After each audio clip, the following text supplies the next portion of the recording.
to Down Your Unders. Down Your Unders. Review and dissection of content from some of the sharpest minds in the game. Hosted by Adam Camilleri. Art of War. Down Under.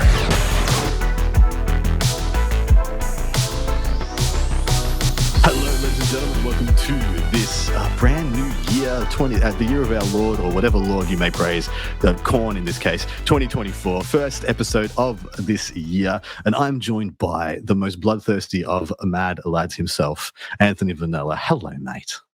Hello, Adam. How you doing? I'm very well, mate. We're bringing in the new year in style. Welcome to Art of War Down on episode 178. I love that there's at least 18 in this number. Because we're doing the World Eaters. We're doing the World Eaters Index review. Now, some of you may say, but Adam, the indexes have been out forever. But still, there is still a lot to be learned. And even though we are reviewing rules that have been out for some time, we're talking about them at the moment in the current metagame as they have evolved, etc., etc. There's still quite a few I need to do.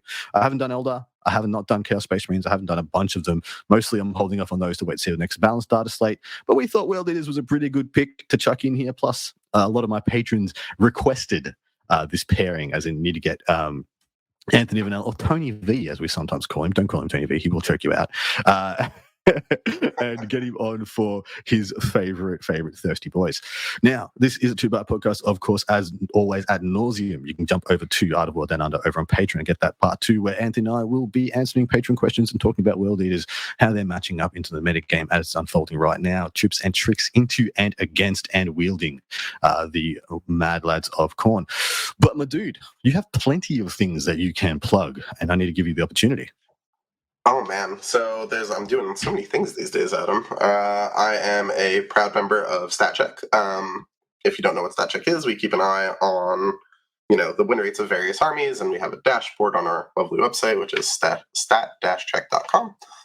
Check out there. There's, you can see all sorts of things from player ELO rankings to how armies are doing relative to each other. Even you can see how armies are doing even across player experience levels, which is one of the cooler features that Cliff and the boys have been working out.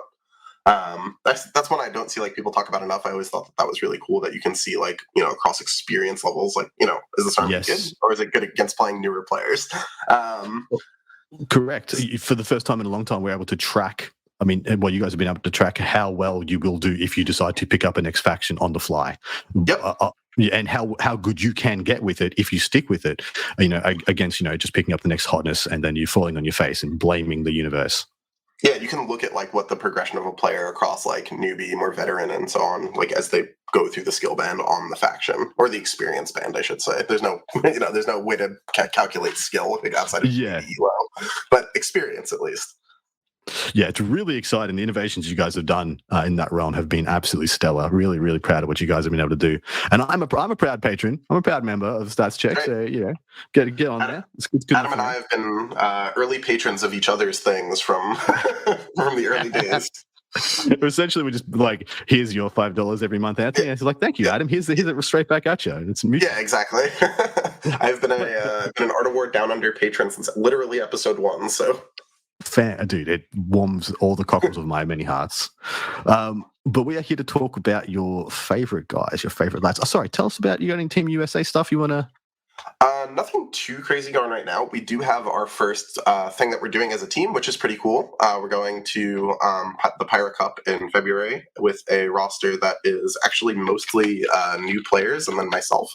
When I say new players, I need to clear the point of they're new to the current structure of Team USA. It is not a roster of relatively new players. Well, it's Gonyo and Nanavati and stuff. Yeah, so I'll just give them the quick shout out because it is really cool to be selected for this. It's the first representation of the 2024, Team USA, right? Awesome. So it is Brian Sipe, Ben Jurek, Quentin Johnson, myself, Zach Kerstetter, Andrew Gonyo, Nick Nanavati, and Michael Mann. I just love that new members, Nick Nanavati and Gonyo, having won championships for a former captain. Yeah. Won it. Brian's been to the WTC twice. Quentin nearly won the War Masters last year. Yeah. It's we're new in the relative sense.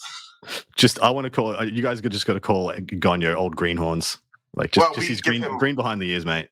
We give him a lot of shit for being old. It's a thing that happens. We call him old very regularly. One of the funny bits of Team USA this year is that we've actually picked up a health and fitness coach to try to have us going into the event a little bit better in terms of fighting shape. And that's been really good for getting everybody in shape. But Ganyo obviously is in pretty good shape because he lost all that weight through COVID. And he came in swinging with fitness challenges and stuff for people. So people are pretty on top of it. It's been fun. Watching the old man heckle us. Yeah.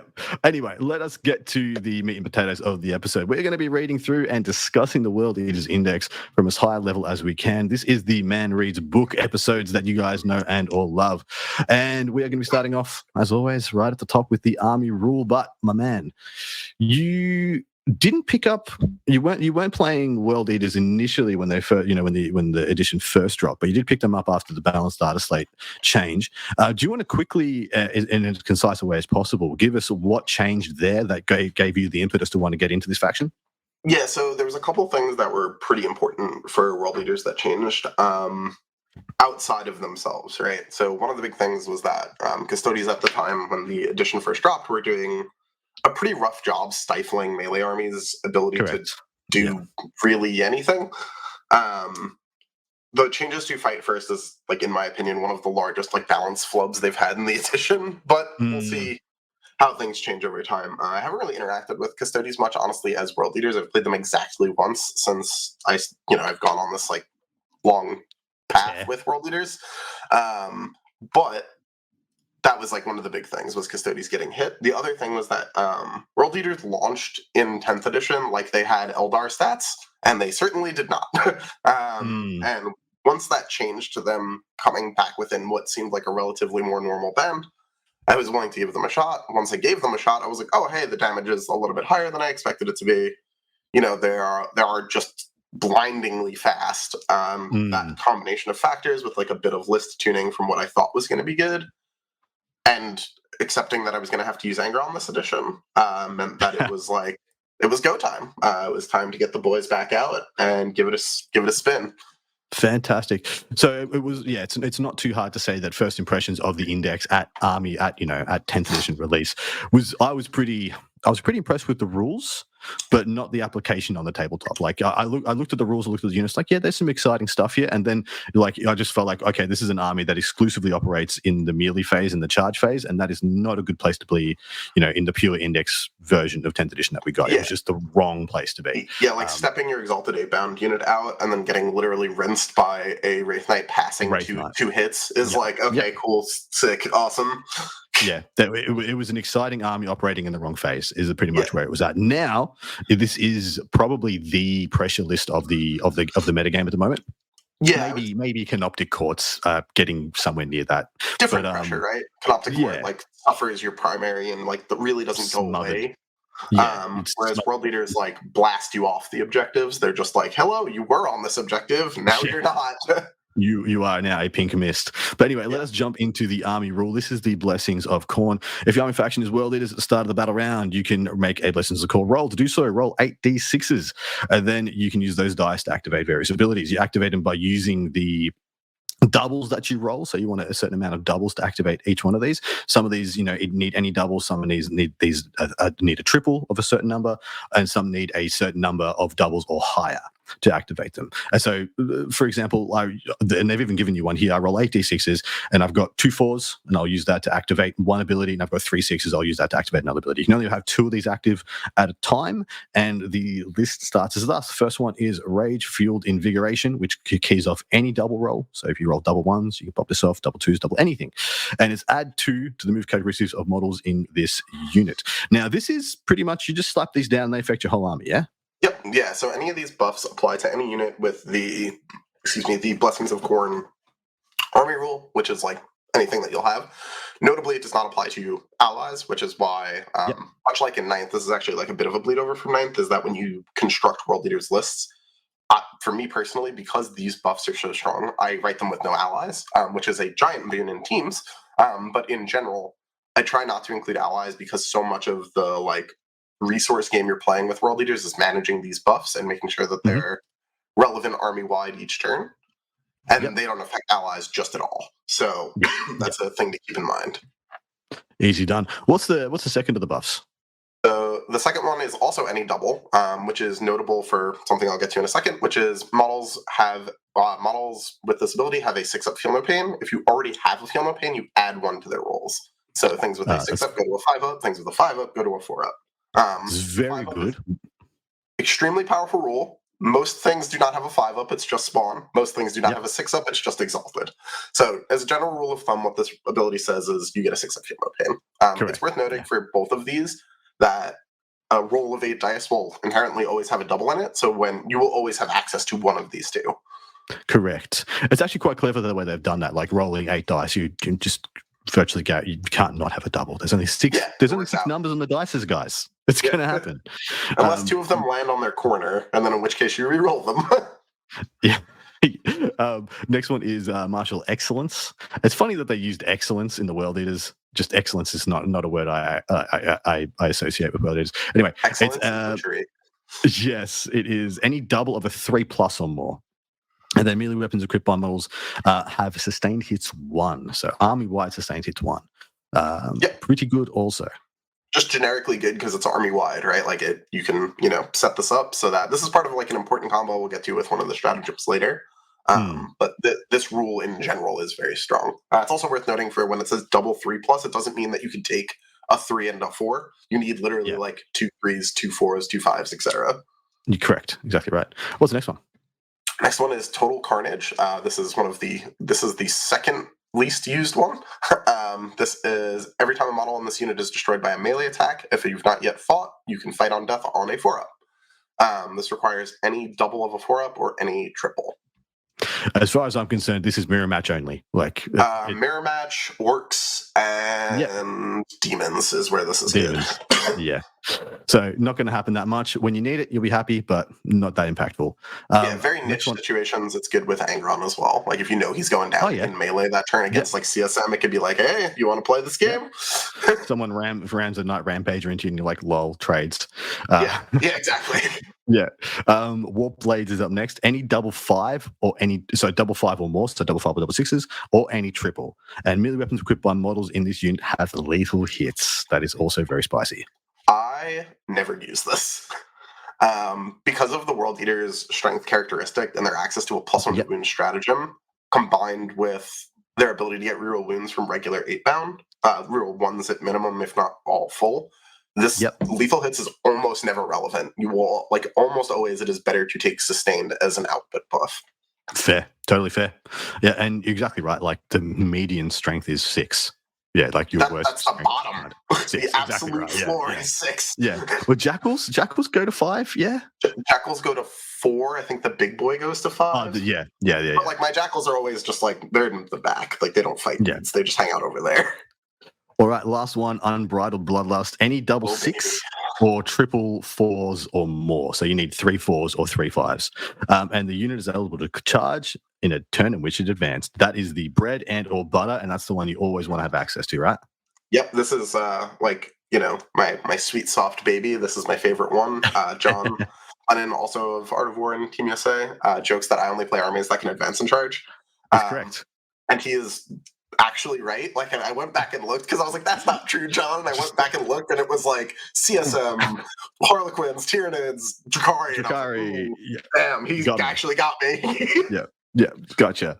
But on the whole, is this a good army rule? Is this a good ability? Is this a good tree of options? This is a fantastic army rule, so long as they maintain the ability to have some level of manipulation of it across the detachments. This detachment's very good at ensuring some level of reliability with it, which is great. And as long as that remains a theme in the other detachments when we eventually get a codex, fantastic. It definitely, if you were just like out there rolling 8 dice with no ability to manipulate or re-roll them, can be a little frustrating, both for you and your opponent at times. We'll get to that later with Angron. But as a general rule of thumb, this army rule is extremely good because it works from the rip. When this first got previewed from going from 9th to 10th, I was a little annoyed because I was so used to the like pure raw reliability of the 9th edition rule, which was just like dead models generate points generate buffs, right? Very straightforward. This has an RNG element to it, but the buffs you end up with are, like, again, advance and charge in an army that again, given the detachment, has an auto advance 6 strat, is extremely good. Well, like if you were to take any of these abilities, actually all of these abilities and apply them just about any other army in the game, everyone would be pretty happy with this tree of abilities. +2 move. Feel no pain, sustained hits, lethal hits, fight on death, advance and charge.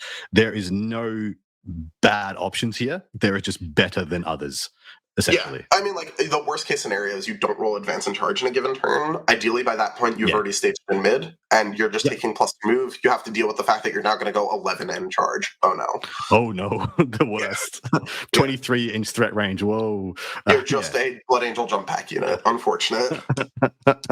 Yeah, rip. I think this is one of the better, and if not one of the best army rules in the game, because it does have RNG elements to it, but the payoffs are all very good. Whereas there are things like the Admech one, which just don't even apply to the whole damn army, and then very mediocre applications. Yeah, I think the big thing with Eaters is Eaters have a lot of good rules, and then just like every time you look at an Eaters rule, you have to remember it's applied in the context of an army that literally skips one of the strongest phases in the game. Correct. Because it's easy to look at Eaters rules and be like, oh, this is like way out of band, and then you're like, wait a minute, they literally can't shoot. They shoot 4 bolt pistol shots, and that's the shooting phase. The comparison, there's always been a good comparison in my head between Tau and World Eaters. They only operate in one phase, but the thing is that usually the shooting phase is more impactful than the fight phase, but they need to be like... Well, right? Sorry? I said it's safer as well, right? When you shoot, you don't get shot back. Yeah, but in the applications of it, they both need to be near the best at those phases because it's the only one they got. Correct. So, yep. Yeah, even Guard has more melee than Tau, right? Like... Yeah, it's true. It actually is with true. With the addition of Tank Shock, Guard actually, like, if you get too close to Guard and they, like, bulger in you, then Tank Shock you, it's a little spooky. 100%. Yeah, it gets rough. Yeah. All right, on to the World Eaters detachment rule that they've given us, Berserker Warband. Relentless Rage, it is +1 strength, +1 attack on the charge. There's no other ifs and buts there. No, it's just on the charge now. It used to be like in the first round of combat, essentially, like if you heroic or so on and so forth. Yeah. That is a thing that got like air quote nerfed across literally every application of it from 9th to 10th, so whatever. I like that though. I do like that. I liked it because it went from 8th, where it was like, some people had it when they were charged, was charged. Some people, on very few occasions, had both. In 9th edition, everyone just had it first round of combat all the time. Didn't matter. It was a bit Now, at least it is just, when you charge. And it makes so much sense here thematically. Yeah, I mean, very rarely is a World Eater not either charging or in a first round of combat, but sometimes it happens. It does. Good ability though. Yeah, overall. Yes, great. Yeah, it's not exciting, but it works great. All right, give us the first of the stratagems, mate. We of course have our 6-pack here. Oh yes, we lead off with the one that I forget that exists every time. This is called Gory Massacre. It happens in the fight phase. It is you target a World Eater unit from your army that made a charge and destroyed one or more enemy units in the fight phase. That's very funny that it puts or more, like you're going to kill 7 units. Guess it could happen. In your opponent's next command phase, every enemy unit within 6 of that unit must take a battle shock test. If the enemy unit taking that test is below half strength, they have to subtract 1. Enemy units affected by the stratagem do not take other battle shock tests. So basically, it's not like you don't get doubled up on like you would with like the CK1 and WTC rules. But it's just take a battle shock test. This has never come up for me. Nope. It could in theory, but like I haven't run into a situation yet. Until I rocked up to do this review and skimmed over these again, totally forgot this one existed. And as soon as we're done with this, I'm probably going to forget. Pretty often I'll tell people like the World Eater stratagems, and then someone will be like, you only said 5. And I'm like, yeah. And they're like, there's 6. And I'm like, no, so there is. Yeah. Just disagree with them. Be like, nah, you're right. I usually joke with my opponents before the game that if I tell them I'm going to use this, they're not allowed to let me. No. Yeah, just slap the CP out of your hand and stop it. Yeah. Hit my hand, take my CP counter back. No, Anthony. Aim higher. Because the reason we're saying that is because the rest of these are bangers. So for the Stealth Run is the next one. It is 1 CP. It is in the fight phase. Good. It's in the fight phase. Yay. This unit from your army that has not been selected to fight this phase. Turn of the phase, each time model unit makes an melee attack that targets a character, monster, or vehicle. Add 1 to the wound roll. So +1 to wound characters, monsters, and vehicles. 1 CP +1 to wound is always a good place to be. A huge thing with the stratagem that I actually missed when I was doing the review of this index for WTC is that it is against character, vehicle, monster units. So putting a character into your Wraith unit now makes them eligible for this stratagem to be used. Yes, it does. completely missed that the first time I read this and was blown away when I read it again. When I went to go back to the book, I was like, wait a minute, that's every important unit. So it might as well read monster vehicle and any relevant unit in the game. +1 to wound. Yeah, because units that don't have characters in them usually don't have much investment in them, which means that your like insert world leader unit here is going to just like blast them anyway. Mate, like 5 infiltrators aren't living against your berserkers. You just encapsulated it. I'm writing Marines list at the moment. I'm writing some junky like Firestorms and Stormlancers just to mess around, and like literally, it's my infiltrators, Inceptors, and Scouts that will not have. Yeah, exactly. So, well, we should talk Firestorm after this. Oh, we should definitely. Yeah. I have ideas. What's the next one? The next one is another. Oh, this is a bread and butter. This stratagem is like all of the skill test of the detachment. Oh, sorry, 1 sec. The previous one was a battle tactic, and so is this, and we'll try to remember to read them out when they are. I'll let you guys know which battle tactics. I forget that matters because our Me too. So the next one is for the Blood God. It's in the fight phase. Any fight phase, notably, not just yours. Just after a world leader's unit from your army destroys an enemy unit, you target that world leader's unit. That doesn't super matter unless that unit that the killing is battle shocked. You make a Blessing of Khorne roll. Now you can use this result or this roll to activate a Blessing of Khorne. That does not count towards your maximum number of blessings, but it does apply army-wide. Now, this unlocks so much stuff. So you can do things like, if you go first, you roll your Blessings of Khorne, you take like +2 move and advance and charge, right? Ostensibly, you've left the Feel No Pain behind, which means that your opponent's turn is going to sting, except now you're going to sprint across the table and punch something to death and grab the Feel No Pain literally automatically because it's any double like we talked about earlier, and have that rolling for your opponent's turn. The ability to do stuff like this, where you're killing something then grabbing another buff, is huge. As another example, against like another army where you, again, like needed something to close with them or you needed defense to get to them, if they can't interrupt in your turn rather, you can kill a unit and then pick up sustained hits for the rest of your activation. So you can start with a smaller activation, kill something, pick up sustained hits for the rest of the, fighters. Yep. Or you're playing against knights and you pop off, kill their henchmen, and then go lethal hits the rest of the army. Stuff like that. Yeah, something like that. The other thing that you can do that's a pretty big deal with this is you can use this to resurrect Angron. Which we'll get to later. But like an important thing with this, all rules for Blessings of Khorne for this apply. So if you did not use Favor of Khorne earlier in the battle round, you can full mulligan this. If you did not use, you can use Icon rerolls on this. And resurrecting Angron does not count as purchasing a blessing, so you can get a buff and an Angron res out of this. Yes, this is extremely flexible. This is one of the ones where I see the difference between people who've played 5 games with World Eaters, people who played 50, because they will use this against me and it will suck. Yeah, I burn this stratagem like almost every turn if I can, and it makes such a giant difference between what the army is capable of and isn't capable of on a given turn. Also, telling your opponent about it will make them drop all their defensive buffs on their unit to try and keep it alive immediately if it results in you not getting Feel No Pain when they try and clap you back with their... or you can be like, hey man, this might res Angron. Yes, yeah, dude, yeah. Oh my god, I'm a camp. And you're like, all right, you're dead anyway, dude. There's a Master of Execution. Yeah. It doesn't do anything. Didn't matter. Khorne Cares Not is the next one. This is 2 CP. It is not a battle tactic, though. Worst named stratagem in any book. Khorne Cares Not, yeah. Because clearly he cares based on what the stratagem does. He cares so much. He's 11 out of 10 care. Fight phase just after enemy unit has selected its targets. And one World Eaters unit from your army that was selected as the target of one or more of the enemy unit's attacks. At the end of the phase, each time an attack targets your unit, subtract 1 from the damage roll. 2 CP minus 1 damage reactively.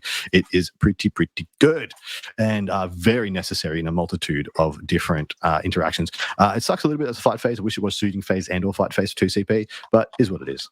Yeah, this one's funny. Like, a lot of people don't expect World Eaters to be tanky, and then they charge your Exalted 8-bound without having shot them, and then you're 6 dudes on T6, 3 wounds, 3 up, 5 up, 5 up, minus 1 damage, and then they're like, I only killed 2, and then the 4 kill them, and they're like, what happened?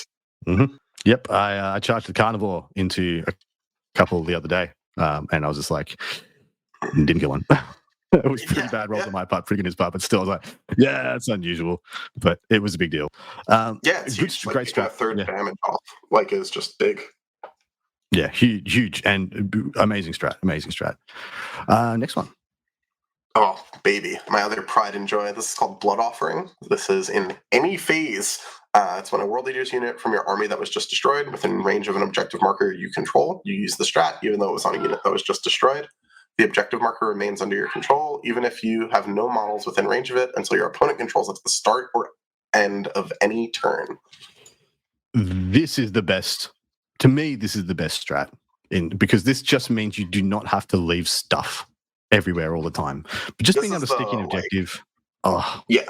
This is the detachment defining stratagem. If this is not the one, like most of, in codexes so far, we've seen Armor of Contempt go across multiple detachments. Yeah. This, I think, strat more than any of the other ones, honestly. Getting a Blood God roll is obviously amazing. The one right after this is great. But I think this stratagem more than any defines what makes World Leaders viable. Because otherwise you have no way to force a gun line to engage with you, because the book has 0 lone ops. Well, you've exactly pointed out why it's so amazing, because it's the tempo changing stratagem. So the exchange of the game is cool. You kill something of mine on an objective in the middle of the table, because we need to fight over the middle of the table in just about every single mission. Warhammer 40k. Warhammer 40k. Yep.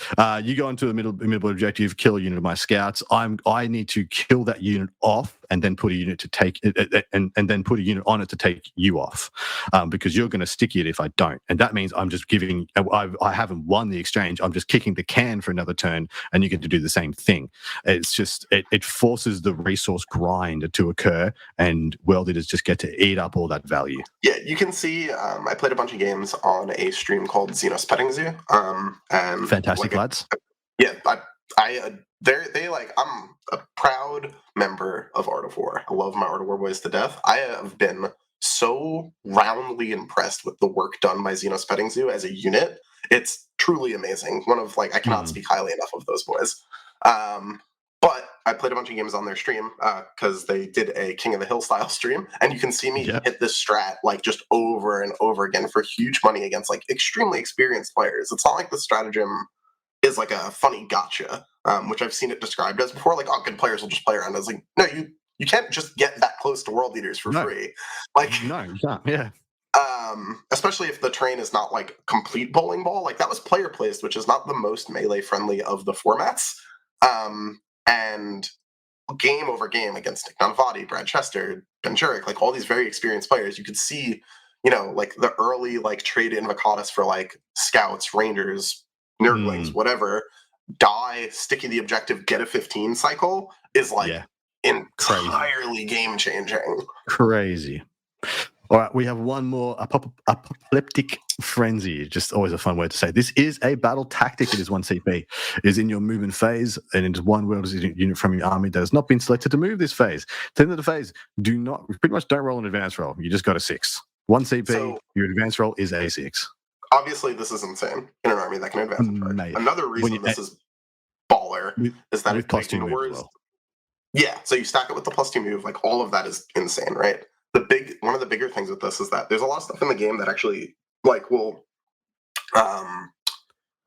subtract 2 from an advanced roll or have an advanced roll. Those things are all subtracting from rolls. The stratagem explicitly says not to roll and is thus not affected. So you can just move an additional 6 inches when you otherwise would be kind of stuck. Yeah, I mean, obviously it doesn't interact with what Nightspin is saying, no advance at all. But that just makes you sad. Yeah, exactly. This is why Nightspin is the most despised thing, apart from the Incarn. This is just so strong. And it creates, what I would say is the 4-pack here that just is stupendously good. Because there are 4 strats here that are just head and shoulders above the rest, yeah? Yeah, I mean, Corn Cares Not is situationally very powerful. Yeah. Gory Massacre is obviously not a stratagem, but the other 4, woo boy. Amazing, and just so key into what World Leaders want to be doing and how they want to win games. It's really well crafted. Yeah, they did I've been very hard on Games Workshop in general for a lot of the aspects of 10th edition. One of my other favorite armies is just dead in the mud in Drukhari. But the way they've designed World Leaders in general this edition is generally pretty good. There's a lot of things going from 9th to 10th that World Leaders changed at first that seemed what are we doing? But having had more time on them, I do generally enjoy where World Leaders are at. because it could have been so done. They could have just been like, well, here's the one that gives you +1 strength, and here's the one that gives you +1 rend, and here's AP, and here's the one that, and they could have just done 6 of those. But instead, these are very interesting and deep strategies. Yeah, correct me if I'm wrong, Adam, but for ages, like before I started playing anyway, because this is what I had been told, is that like for Chaos in general, like Khorne was always like, yeah, they overkill you when they get to melee, but they're literally never getting there. It's just not happening. Correct. It was always you ended up playing like Slanesh or Nurgle or something because they would be defensive or fast enough to actually make it to melee. And it's like, yeah, Khorne hits really hard, but whatever. I mean, apart from Khorne Demonkin, which was just a book for Khorne, which was really cool, really fun, but actually wasn't even that strong. It was like a upper middle. Slanesh has always been the better melee of the Chaos Gods. It's always been unanimously. Slanesh has always been the better melee. Yeah, because Jank fights first. Yeah, I'm glad we've finally come over that hurdle. Yeah. Oh well, Emperor's Children. So you could get a book. We'll see. Look, no one is personally. I would be totally fine with that. You would, you sicko. Anyway, let's go for the enhancements. If you, I forgot to get up the points, but if you know them off the top of your head, that'd be fantastic. Otherwise, we'll look them up as we go. I know them off the top of my head for the first two. The back two, I do not use and do not remember. The ones people take. Interesting. Yeah. The first a lot of people take the fourth one, just not me. Fair. First is Favored of Khorne. It is World Eaters model only. I just love they need to state in the World Eaters Index that's World Eaters only. But each time you make a Blessings of Khorne roll before doing anything else, the bearer can use this enhancement. If it does, discard all the dice, roll them again. This new roll does not count as a reroll, so any rules that enable you to reroll and manipulate dice can be used. This is extremely good and should be an auto take. Yes, you should basically always have this. Literally, like one of the struggles of World Eaters is that I don't have what I feel to be like a great generic character to actually put this on, so I end up taking one that's like a Juggernaut and who's just fine. But you have to do it. Like this enhancement has to be in your list. So the only thing that's not in the index version of this rule is that it is once per battle round. Yes, of course. This will run you 30 points, and it is 30 points of absolute value town. Yeah, it's like it's the better of the two crazy enhancements in my opinion. Yeah, because it affects the whole army, right? Give us the second one. The second one, which is my understanding, actually has been a crazy relic since forever, is the Berserker Glaive, which is World Eaters model only, of course. It's +1 attack and damage for the bearer, except when he charges, it's plus D3 instead. The way that D3 roll works is you roll it in the charge phase, and it applies to the melee weapons going forward. So it's not like it makes his damage 2 plus D3, right? It becomes just like his damage X now. Notably, this funny little trick here gets around half damage very funnily. So essentially what happens is, like, let's say it's on a Master of Executions, just as a random example. Oh, yeah. He's fighting, I don't know, something that no one uses, like the Incarn. And, you charge in, you roll like a nice 3, you get that D3, you get the max roll like a hero. Instead of your damage going to 5 and then having down, basically to 3, what happens is your damage 2 gets halved first because of the rules of 40k. So you go down to 1, and then we add 3, so you end up as damage 4, which makes the Incarn very sad. Mm-hmm. It's very good. And you will pretty much ubiquitously see this placed on a Master of Executions. Although I was going to ask you, are there any other characters that this would get good mileage on if the mop got nerfed for some reason? It's actually really hot on a Demon Prince because it's hilarious on his sweep. That's exactly what I was gonna say. It's hilarious that it because sweeps they're just like different weapons now, basically. Mm-hmm. So it's not like, the game doesn't account for that, right? So you can charge with a Demon Prince and be like, here's like 15 or something, damage 4 attacks. If the target doesn't have a very good save, you just kind of steamroll it, which is funny. It's not insane, but it is funny. Yeah, because there is I don't know if the mop's going to get hit, but of all the things that I find egregious in the World Eaters book is that little mop bastard, just annihilating everything in the game. It's really, really good. It's really good. He's the worst. I love him dearly, but he, I joke all the time that he's my very pampered boy that gets his targets selected for him, and I just throw Karn into the gutter. Karn has to do awful jobs no one wants because he has fight on death. So I'm like, good luck killing those 5 dudes. Take someone with you on the way out, man. Godspeed. Yeah, fist bump on your way. Where the mob's like, "Hello, little mob. We're going to go after the wraith, the wraith unit." Yeah, you get to kill, he's my, like, perfect catered prize fighter, right? He's just, like, whereas the other guy's, like, in the trap, fighting for his family in, like, unsanctioned cage fights. All right, next one is Battle Lust. Sorry, the Berserker Glaive will run you 25 points. The Battle Lust is the one I've never seen. World is model only. You can select the bearer as a unit for the Heroic Intervention Stratagem for 0 CP, and can do so if you've already used it with another unit. I don't know how many times people get charged when you play as World Eaters. And if you Not do, a lot. I think you've got better things to do.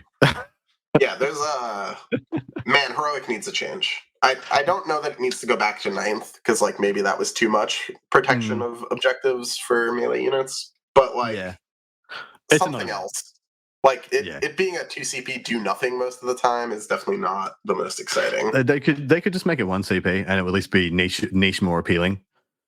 This should be just a Space Marine captain's ability where you get to, even if it's just like once per game, you get to select them with a stratagem for 0 CP, rather than it just being 0 CP for heroic only. Yeah, just like literally anything. Like, just open it up. It's only 15 points, but it could honestly be 5 points. I don't know if you'd take it.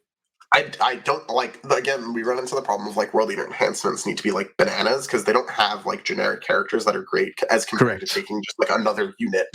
Yeah. You don't have the reason or need to, like, slap a lieutenant and a captain in every unit, or have it's not like Black 15 Templars, right? technomancers and nonsense. That's like, as an example, right? It's not like Templars where, like, you take, like, a captain, you put him in a Sword Brethren squad, suddenly that guy owns. He's like, a god. Yeah. Or like, a Chaos Lord slapped in every unit of Chosen. Right, yeah, exactly. Well, he actually just, like, is good on his own. The Chosen just give that boy advance in charge. Like, the Chosen aren't actually very important in that equation. But, like, for World Leaders, we don't have, like, a Lord equivalent, on foot anyway, that, like, really does anything. So we don't, like, the amount of enhancements or characters you end up with in a given list is, like, purely, like, what does it do for the rest of the army? Yeah. Or very specifically, the Master of Executions, who is one of the most insane damage characters in the game, right? Correct. Yeah, correct. For his points, he's probably the highest ceiling damage character in the game, right? Oh, yeah. Pound for pound, he's the king. Yeah. All right, last one, mate. The last one is the Helm of Brazen Ire, which is a World Leaders model only. Each time an attack is allocated to the bearer, have the damage characteristic. This is the other one I could. It's the other one I could consider on a Demon Prince, right? Yeah, it's fun on a Demon Prince. I, like, go back and forth with this when it comes to taking a Demon Prince, because, like, really what I'm looking to do, like, in an ideal world, would be remove my, like, Juggernaut on Lord on Jugger and replace him with a Foot Prince, like a Walk Prince, and give him Favor of Corn, because I would prefer just, like, a better caddy that actually did something rather than the Juggernaut Lord who usually does nothing. But also, like, most things that kill a Demon Prince kill him via, like, he gets, like, tank shocked and grenaded and, like, nonsensed with lethals and then dies, right? And have damage doesn't, it's, in my experience anyway, with, like, a lot of other things like this, doesn't really necessarily do a ton. You can make a brawler out of him, but, like, it becomes a very expensive brawler if that's all he's doing, right? Like, if he's just, like, there for the Invuln aura and, like, he kind of fights in midfield late game, like, it can be tough, but it's, like, tough in the context of 10th is, like, a weird space to be in. Yeah, I get you. And it will run you 25 points. Obviously, Favor to Corn and Berserker Glaive right now are auto takes, and then if you got the points left, maybe look into one of the other two. Well, don't look into Battle Lust. Actually, you just deserve better. Aim higher in life than Battle Lust. Don't do that. If you end up writing a list where you feel like you need to take Battle Lust, send me the list and I'll help you. Yeah. All right. But as far as the enhancement go, like, anyone who has 2 auto takes is in a great place in 10th edition. And that brings us to the end of the rules portion of this review. Now we're going to talk about some data sheets. And of course, Angry Ron is the first of which we must address, because he is the only Primarch in the game that I think is close to an auto include. You could make a case for Mortarion being up there as well, but definitely G-Man. Magnus. I was going to say, I think you have better odds at, like, Magnus than Mortarion, but I think Angron is better than Magnus. Like the Emperor, I kind of forgot about him. Yeah, that's okay. They did that to Angron too. But That's true. Actually, that's why they're there, right? That's why they're demon princes. Anyway, tell us about Angry Ron. Why do people want to take him? What's good about him? So like off the jump, like the biggest two changes are a lot of things can move out of sequence a lot more in 10th, which makes screening a lot easier against your army. And Angron's the only idiot with fly. Yep. So that is really important very often. Number 2 is that his resurrection, which is a huge marquee part of why you take Angron, no longer costs you resources that are used to buff your entire army. So let me read that ability for people. Sorry. Yep, go for it. So Reborn in Blood. Each time you make a Blessings of Corn roll, if this model is destroyed, you can use a 666 and a 666 only from that roll to activate this ability. If you do, this model is no longer destroyed and is placed into its reserves with its full runes remaining. Now, a lot of people look at Angron's data sheet, and his stat line for how many points he costs, which is 415, is not that impressive. He costs a knight amount of points, but he doesn't bring a knight's amount of durability. He has, more movement than, say, a knight gallant, which is probably the best comparison. He's quick, right? And he hits quite hard. And like his auras are fine.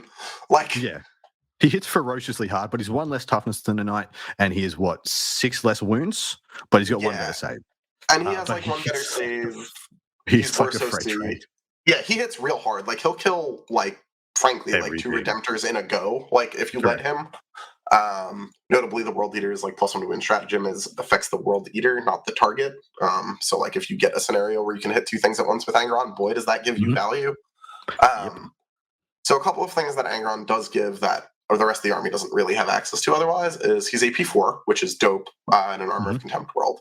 And his damage characteristic is quite high. It's D6 +2 on his strike. So those things are very good, but it's more you're mostly here because reroll hits is pretty good, which is one of the auras that he can pick. In fact, it is almost always the aura he will take instead of... If you're not taking that, you're taking +1 to charge. I literally don't even know what the other one does. It's like extra attacks or something. Below starting strength, you get you add 1 to attacks characteristic of weapons.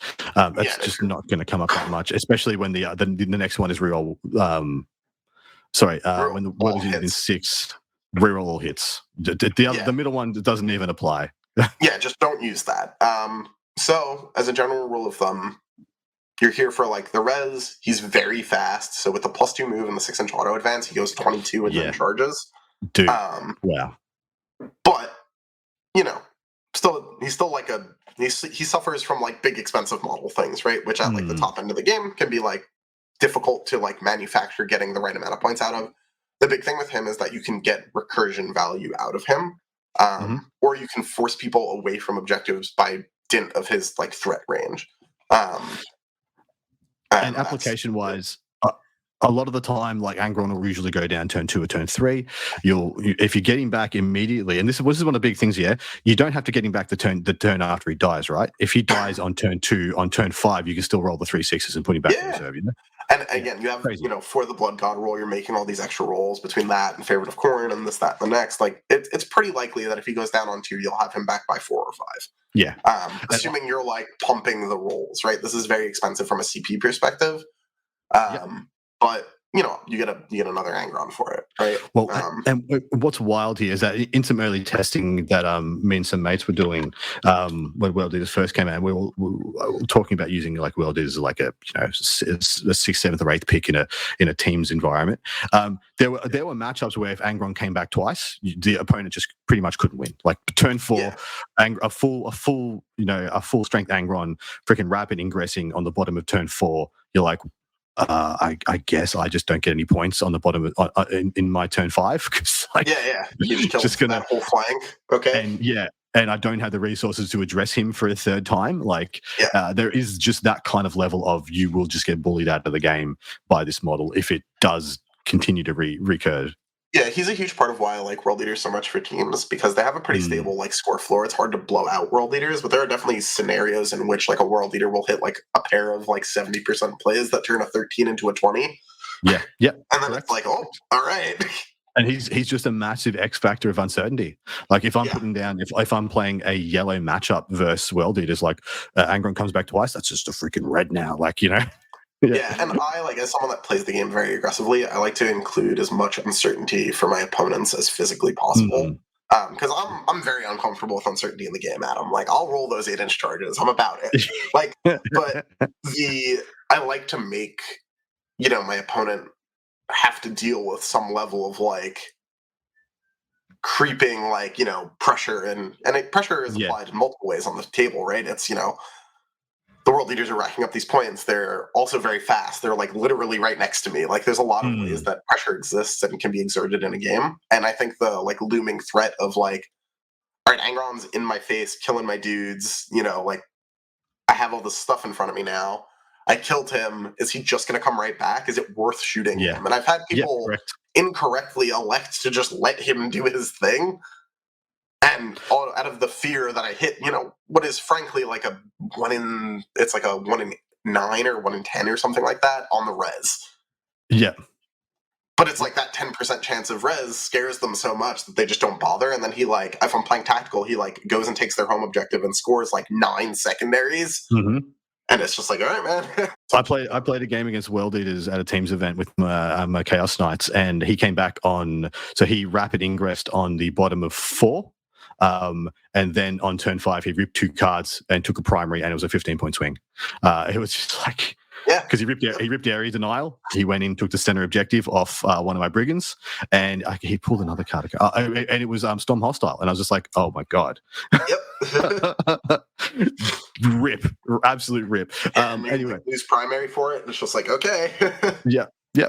Okay, and that was the only model he had left on the table. That was it. He had Ron, and he was tabled, and then Ron came back and got him 15 points. I'm like, sweet, merciful Lord, that's just rough. And like in a fair play though. That's crazy. Yeah, fair play to my opponent. He played it perfectly. All right, give us 2 other data sheets that you think people need to know about World Eaters for us to unpack. I'm gonna give you, like, the one that, like, obviously everyone talks about because I think it's important that people know what he does. And that is the Master of Executions. The mop. Yep. So he has a couple of really important rules. The first of which is while he's leading a unit, very specifically while he's leading a unit, note that if you kill the unit around him, this no longer applies. They have fights first, which obviously makes them difficult to charge.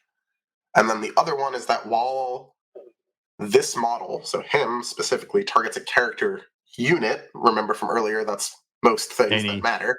Relevant he gets full unit. Full rolls to hit and wound. His base weapon is 5 attacks, plus 1 obviously from world leading if he charges, at 7/2/2, with on the data sheet dev wounds and precision. Obviously, those are all great keywords combined with fully roll to hit and wound. You slap the Berserker Glaive on this man, peanut butter and jelly. He does so great. So good. 105 points for that package, and he'll kill just about everything in the game. Yeah, he kills most things that have the, like, associated keyword. Weirdly, not great at killing an Armiger. Funnily enough, yes, you're correct.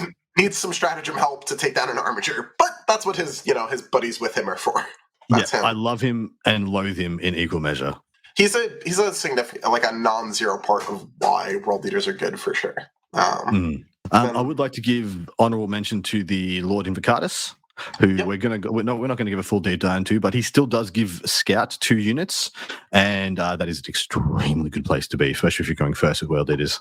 Yep, and I mean, even going second, right? You can set up so that your Scout offensively, takes you into enemies, or your Scout defensively takes you into cover, right? Yep. Not the most exciting always, but, like, honestly, like, unit, like, army defining is that Invocatus' ability. The other unit that is just, like, so common as to be, like, a thing people need to be aware of is Exalted 8-bound. Yep. So they're like the, again, like, essentially since world leaders have been released, they were either Codex and now Index 8-bound, because they don't really have other unique units. And their non-unique versions of Chaos units are just not very good. Like the Terminators, like, you could make 8-bound as many points as you'd like and make the Terminators basically as cheap as you'd like, and the Terminators will not pass 8-bound for what the army's supposed to do. So the standard 8-bound have a rule that is reroll 1s to wound if you're near them, or reroll full wounds if the target is below half strength, which is pretty good. They're one of the few sources of flat 3 in the army from their unit champion. The bread and butter unit of the army, though, is the Exalted 8-bound. So for just go over them fully. They're base move 9. They're toughness 6. They have a 3-up save. They have 3 wounds each. They only have 1 OC, which can come up. But base, they have deep strike and a 6-up feel no pain, which can be improved by the faction buff to get to a 5-up. In addition, they have a rule that changed from 9th to 10th, which is each time an enemy unit within 6 of this unit is selected to fall back, they have to take a leadership test. If they fail, they have to remain stationary instead, meaning they can't fall out of combat. It's huge. This used to not work on vehicles or monsters, and now does. So you can lock up a lot of stuff and force them to stay in melee with you. Obviously, being stuck in melee with a big, chunky unit like this is dangerous and often leads to death. They have one of the few profiles that have been actually scaled up to deal with the strength and toughness changes of 10th, it feels like. It feels like most melee weapons got left in the dust by that. But the Chain Fist that these boy have swing at a girthy strength 14, AP 3. They are only 2 damage, even on the Sergeant, even though they used to be damage 3, but their Sergeant is now twin-linked. So I adore that they felt like they needed to start twin linked on that rather than the Eviscerator or the Chain Glaive, which really could have used it with their strength 6 and strength 8. They slapped it on the strength 14 one where it doesn't need it at all. I really would have preferred that just stayed at damage 3, but whatever, it's fine. It's fine. Yeah, they're absolutely the bread and butter. This is the bully unit. If anybody remembers what Mutilators. Everyone remembers the hallowed Mutilator. It was the melee version of the Obliterator. This is what they turned into in what. That is what they wanted to be. Yeah, this is what they wish they were. Absolutely, really important unit. I actually really like regular 8-band as well. Scout 6 on them, fantastic. They're great. I run a unit of them. The ability to independently scout is awesome. They combo with Angron really well because they hit on 3s, not 2s like the standard 8-bound do with their Eviscerator anyway. So their ability to get full hit rerolls from Angron and then give Angron reroll 1s to wound is actually pretty hot when working together. Yeah. All right, mate. We are going to wrap up on our last couple of things, which is we always do when we do an index or a codex review, is our ranking system. So out of 10, as a World Digits player, how happy are you with this index? I get to use most of the units that I would like to use. The Codex largely plays in the way that I want to play. I'd say I'm about a 9. The only thing that I would prefer is that I don't love how mandatory Angron feels, and unfortunately it's not really a thing they can fix with points just because the army doesn't have other things with fly, really. Yeah. So unless you end up in a world where two winged demon princes are somehow buffed in their damage output and cost the same as 1 Angron, then maybe you could make an argument for it. Yeah. But that's not going to happen, frankly. So until we get there, it seems like we're shackled to our Primarch a little bit, which is cool though, because he wasn't very good in 9th. I have a really nicely painted one coming to me, so I'm excited to use the big boy, right? But fantastic. If my only gripe is that I have to use my demon Primarch, I think the book's pretty good. So I think 9 is fair. Yeah. Some gripes that I have is that the internal balance of the army is a bit out of whack. But it's out of whack in the good way. And so this isn't much of a gripe. There are a lot of data. There's actually, surprisingly, people would say, there's no data sheets in World Eaters. There's actually plenty of data sheets in World Eaters. You're just never going to take them because they're Predator Destructors and they're Forge Fiends and they're Helldrakes. Hellbrutes and Mauler Fiends and such. Exactly. The Mauler Fiend is almost good, but it's just not. It's just on the cusp, man. I don't know why it's amazing. Strength 14 fists on this giant demon engine are only AP2, but Yeah. But my only issue is you're taking something that can't go through walls, or you can just take something for the same points that can go through walls and is just as killy. Again, I'm very happy with the book being Codex 8-bound because 8-bound are my favorite models. But they definitely some of these units could have had better rules. Also, why the Forge Fiend is the same cost as the CSM one, I will never understand. When it gets no buffs, 0% buff. Not packs, no dev wounds. What are we doing, Games Workshop? That's what I mean. There's no reason. There's no incentive. There's no reason to take them. And so internal balance wise, it's wrong in the right way, as in it's wrong that the internal balance is off. But the things that are good are the things that you will feel good about as a World Digits player. It's the 8-bound, it's the Zerkers, it's the Angron, it's the Khan, it's the stuff you want to play anyway. But they could have done better in giving you some reason to take some of the other stuff, at least a little bit. But I still would give this a good 8 out of 10. Yeah. Oh, I did it. We did it. Ooh, we're out. All right, and we did the faction tier list a couple of weeks ago with Peter the Falcon. But where do you put World Eaters right now in the tier lists?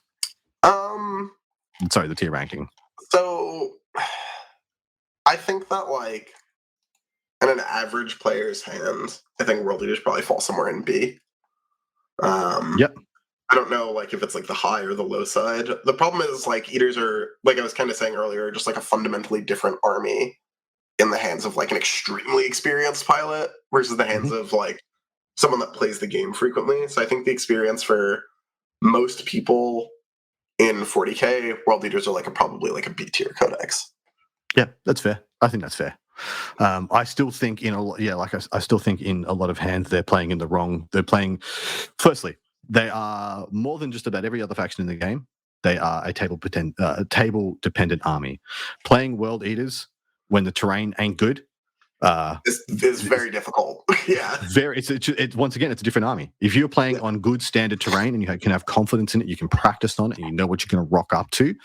Even if it is not great, you can find ways and means to negotiate it. Like you can stack more regular 8-bound in rather than exalted 8-bound, get a bunch more scout moves, do other things to at least, on the 50-50 go first. Like, well, there's no terrain, but at least I'm going to get you. Stuff like that. Whereas, a bunch of other armies just don't have that problem. So and that's exactly why I agree with you. I think for the most cases they are a B. I think in the absolute best freaking hands, they are one of the best factions in the game right now. Especially, I would definitely like if you have like minimal ego here, but like me playing World Eaters makes them like top 5. I think I would always put them in a team. In that scenario, like right now, like if World Eaters make it like this to WTC, I will be playing World Eaters for WTC. Very little doubt in my mind. They will be in every 8-pack, and I would assume, they should be in every team would have one. Yeah, right. What? It's just what a terrifying second or third put up. Like, just cool. All right, we're taking the heavy, and God rest your soul, sir. You better go. You better go first. And like even if you're a favorite matchup into them, there's so much room for Eaters to just be like, went first and fallback locked one of your screens. Yeah. What's up, dude? Went first, scouted into every midboard, nook and cranny. Can you leave your deployment zone? Can you even leave your deployment zone without getting absolutely annihilated? And those are things that, really good players with this army can actually bring to the table. But Matt, we are going to wrap up this episode. Thank you so much for coming on. Thank you so much for giving us your World Eaters expertise and shining a light on probably, I would argue, the current rising star of the metagame since the balanced data slate. We have had some, great results out of things, other things that got good lifts out of it. Like, of course, Death Guard have been having a great little run there, but they aren't putting up the World Eaters stuff. They're not winning Super Majors. They're not doing what World Eaters are doing. So yeah, man. Thank you very much for doing the work that you've done with them. Thank you very much for bringing that to our show, and hopefully you guys have enjoyed that at home. Anthony, anything you'd like to mention? Anything you'd like to shout out before we check out? No, just another shout out for StatCheck. Check us out, and then our sponsor at StatCheck is Red Dragon. It's red-dragon.ca, I think, or something like that. Insert Canadian website here. So that's our sponsor for the show. Dan does a lot of great work. He sends us funny gifts. He makes us open an Eldar army on stream, even though he hates them. I saw that. That was beautiful. That was mean gold. It was one of the funniest bits of content we've ever made. That was quite funny. But yeah, I appreciate you giving me the opportunity to come and preach the good word of Khorne on here. May there be many more good words. I don't know, good days, something like that. Anyway, we're out of here. Here's open. Take care. See you on part 2. Thank you for listening to Art of War Down Under, a content review podcast for Warhammer 40K. Hosted by Adam Camilleri. Produced by Seamus Ronan. Enjoyed the show? Want your lists reviewed and the content you heard put into practice? Sign up to our Patreon and connect with us online or on Facebook. Just search for Art of War Down Under. Signing out from tomorrow.